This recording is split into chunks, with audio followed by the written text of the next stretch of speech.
رجاله وطول عمركم رجاله، ومعدنكم بيبان في الماتشات الصعبه والحاسمه وفي النهائيات دايما. ودايما معودينا على الرجوله في الملعب والقتال لحد اخر دقيقه. لعيبه الاهلي الرجاله حصدوا البطوله رقم 38 في تاريخ النادي الاهلي في كاس مصر على قفا الزبون.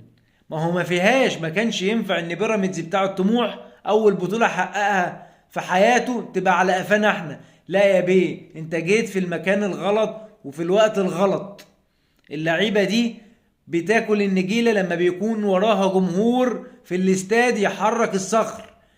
الجمهور هو روح الكورة بشكل عام.